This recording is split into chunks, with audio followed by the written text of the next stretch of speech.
Hello, and I welcome you all to our 8th video on the Placement Connect YouTube channel.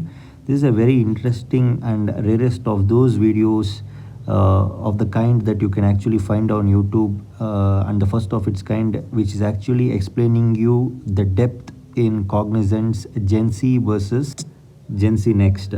So in this video, we will probably see the hierarchy and the stages involved in Gen C and Gen Z Next. That is what makes this video very special among those which have actually uploaded in the YouTube regarding Gen Z and Gen Z Next. So let's not waste much of the time and get into this. Okay, then coming straight back to the point. So we have clause A as Cognizant's role and packages, which is probably explaining you the CTC of Gen Z and Gen Z Next. As you can see, it is 450-500 for Gen Z per annum. Well, this 450-500 for Gen Z is post probationary. So initially you will be getting 401,986 per annum, which is roughly about 32,800, and your PF and professional tax will be deducted, and something like 26 or 25 point and the change is what you can expect in your hand, gross salary. But whereas if you get recruited for Gen Z Next, it is 675,942, which is probably a big deal in the market, if you'd ask me. So in the clause B, I have Cognizant's eligibility criteria for the 2021 candidates for BE and MTech as well. Cognizant normally expects the candidate to have 60% overall and not more than 2 years of more than education gap, no active backlogs at the time of your onboarding process, and colleges allowed, and other important details as you can just surf on. See, as you can see in the box that is on the right side of my screen, they say that both the packages begin with the common round. That is, what is the common round? We'll see in our next slide. So this is probably the biggest deal of them all, which is the recruitment process and test instructions.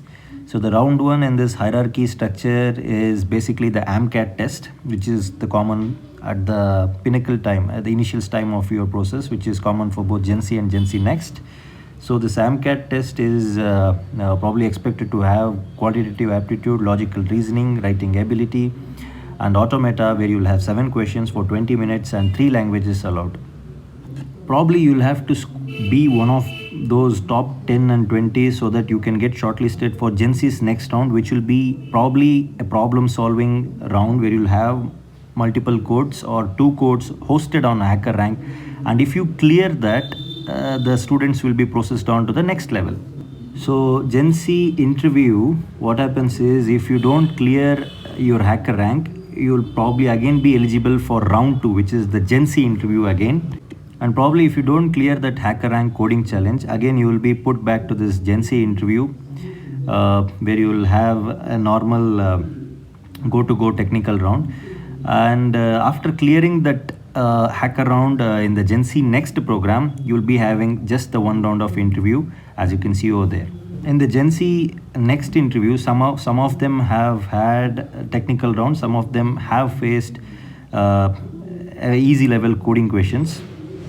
But I've seen students having coding as well as no coding questions based on what profile they're actually hired into Cognizant.